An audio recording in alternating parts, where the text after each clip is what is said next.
Today's episode of the Read Pile is brought to you by Audible.com. Get a free audiobook download and a 30-day free trial at www.audibletrial.com/nerdupmedia.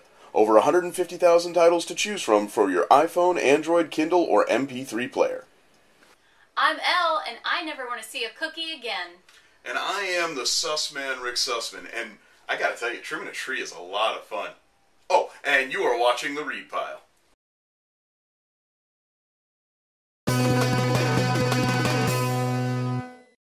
It's the week of December 24th, and here's the comic book. Okay. Full discretion. Full disclosure. That's better. Hey, there's the word. That is disclosure. We got nothing for comic book news this week. Nothing really big. I mean, we could talk about how much of a D-bag Grant Morrison is, but we've been over that. Facts of life. You take the good, you take the bad, and there you have like Morrison. He's really bad. He's really bad.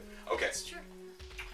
So, being that we are recording this on the eve of XMas, yes, and it will be uploaded XMas Day. So I know millions of people are going to be watching that. Hundreds of billions. Yes. It'll be broadcast all over the interverse. I have to ask you, do you remember your first holiday-related comic book experience? No, I don't. I remember. Okay. I got the Spider-Man, the Super Nintendo game. This is where you could be Spider-Man or you could be Venom. And I got that for Hanukkah one year. And I remember I loved it so much. It was called Maximum Carnage.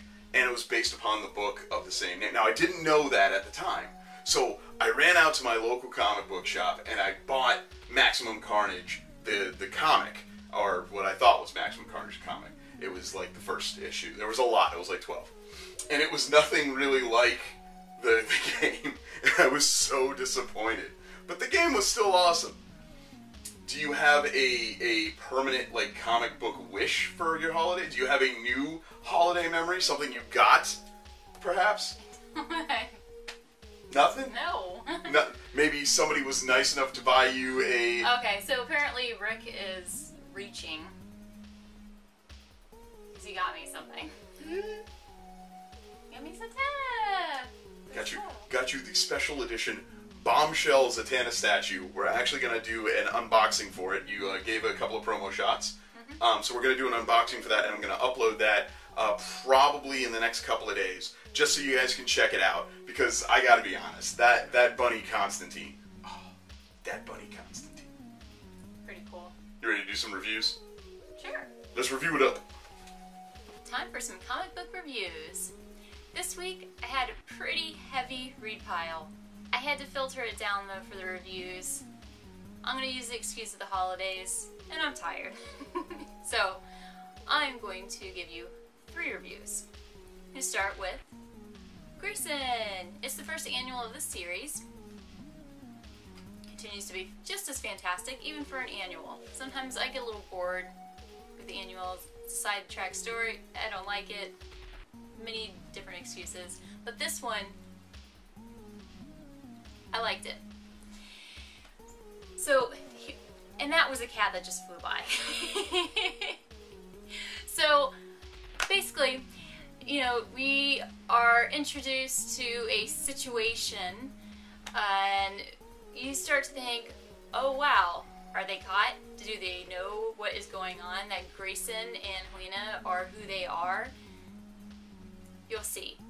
In just the writing and how they just drag you through it, it is the typical Batman type story scenario, and I love it. It was fantastic, and if you're not reading this series, you gotta get on board. Next up, Harley Quinn. So last time it was this Christmas special, and now we are back on board with regular storyline. Before the Christmas special, we were introduced to Power Girl being on board as Harley's partner, and it continues. And you're wondering, when is Power Girl going to figure out what's going on? Well, it's coming up. And how it happens, you know it's gonna happen. There's not a spoiler to that. We all know it's going to happen at some point. But how it happens is ridiculous. Absolutely ridiculous. And it fits perfectly in to how this series is written. I mean, you can't get much better than this. This is true Harley Quinn writing, and I hope it never changes. But this week, big surprise, my pick of the week, Batman, the annual. It is the third annual of this series. No, it is not written by Snyder, but it is awesome writing for Batman. Here's the thing. My reasoning for loving this annual so much is it reminded me just a little bit of one episode in the Batman animated series back in the 90s. There's an episode where this guy was all fed up with this guy going slow on the road. He's honking his horn. He goes to pass him, and he realizes the driver he was honking at was the Joker. Guy freaks out. Joker follows him, gets his license, and he's like, oh, I'll be in contact with you, and he waits him out. Eventually, Joker goes back and finds him. If you watch the animated series, you remember this. It was hilarious. Well, not for him, but it was. It was a really well written story, because even being diluted, you could tell how demented the Joker was. And this issue pretty much is like that, but it really digs in. It's more detailed, it's much more graphic, and you really get to know the character. It was just so perfectly written, in the fact that it took me back to my childhood, to that episode that I loved so much. You can't get much better than that. So, in the meantime, I guess we will need to check in with Rick and see what his read pile is. Alright, Elle, thank you for those fine reviews. I believe the writer's name of that Batman annual number 3 was James Tyrion IV. I know you don't do names, but I like to pretend that I'm very fancy and I do the names of the writers and the creators. But yes, it does remind me very much of the Batman the Animated Series episode as well. I loved the issue myself. Let's begin to my read pile. Robin Rises Alpha. Okay, you read Batman and Robin 37. It was fabulous. Here's a bookend to the series. We started with Omega, we ended with Alpha instead of Alpha. It's cute, but whatever. This was kind of a issue. It was fine. There's nothing particularly wrong with it. It just felt very, like, we had such a big high from the previous issue, and now this is just sort of like, alright, we got more stuff we got to talk about. We're going to have to talk about more stuff. We got more things we got to do. Fine. Alright. I get it. It had to happen. I'm okay with it. It's not the end of the world. Moving on. They're Not Like Us. This is a very small print run book, I assume. Really kind of cool, too. I love the way it's done. Every part of this book is actually part of the book. What I mean is, this front page here is actually page 1. So, I'm going to turn this so that you can see that when you start reading, the book has already begun. Kind of neat. This is by Eric Stevenson, whom I don't believe I've read any of his other stuff yet, or if I had, I hadn't noticed. It was really good. I liked it a lot. I'm going to be adding it to my permanent read pilage. It's sort of like a hyper-realistic League of Extraordinary Gentlemen, as best as I can figure it. Whereas if all these people had like all these crazy abilities, they probably wouldn't want you to know about it. And that's why I dug it. It felt very new and very different, but also very old and very familiar. So I liked that. Sticking with the theme now of books that are more than meets the eye. No, I'm not reading Transformers. I am, though, reading McBain. We are big Simpsons fans here on the read pile, and McBain has always been, McBain should be up here by now, has always been a friend of ours. Now, here's the thing. This is not just a comic book. When I read the cover, it said giant poster included. I'm a child of the 90s.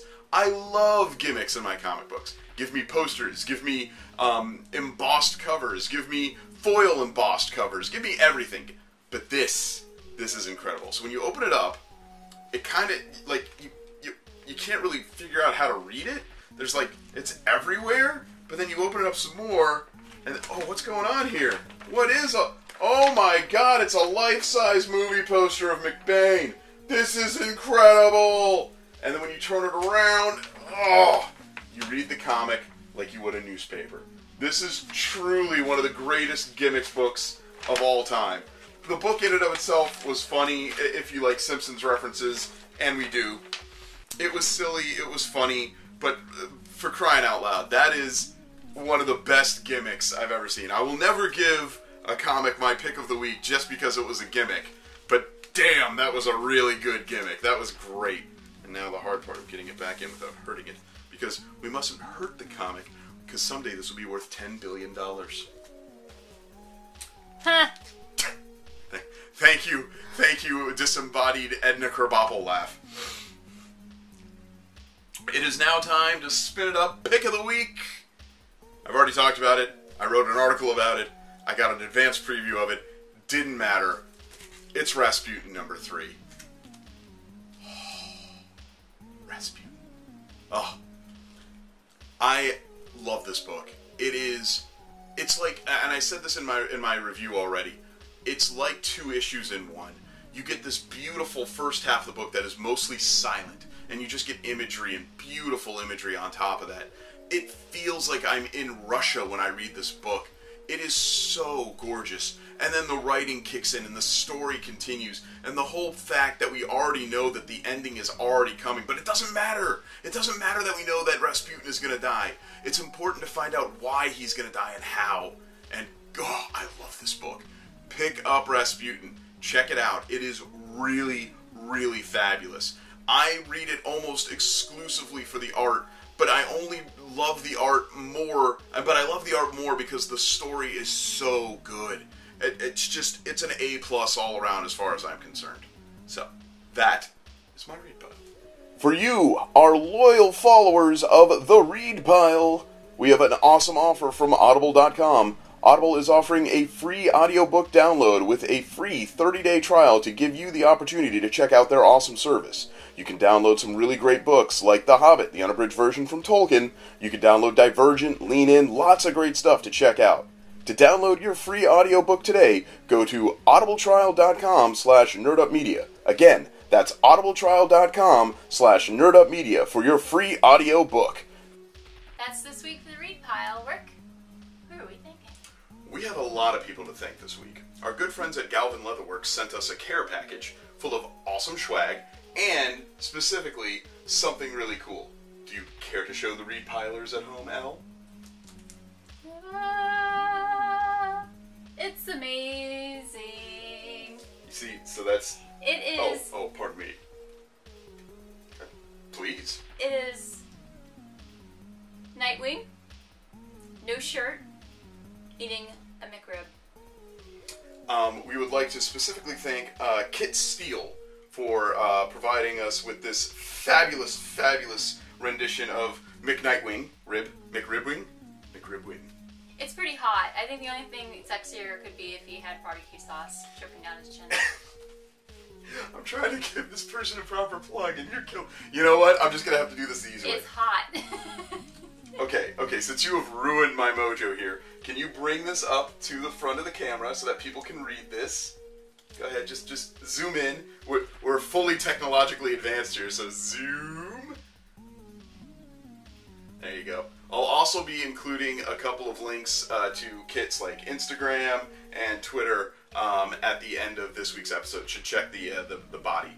But we thank Kit very much. That is super awesome. And again, thank you, Galvin Leatherworks, for providing us with such fabulous. However, that is not the person we really have to thank this week.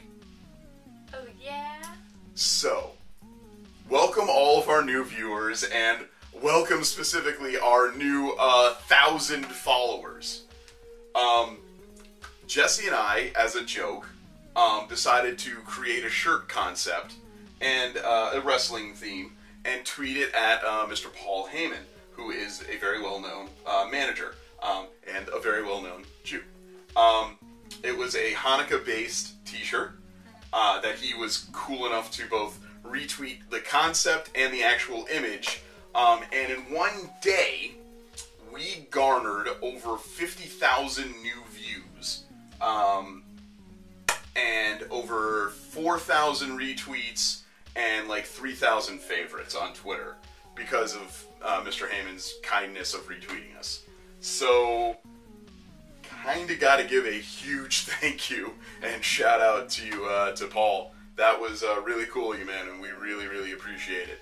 I guess that's it for the repile for this year.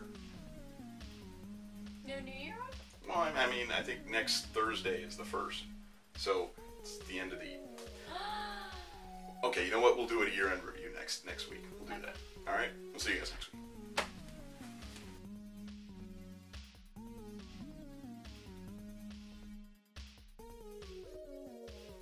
All over this catnip, while the vultures look on, wondering when they will get their turn at the catnip.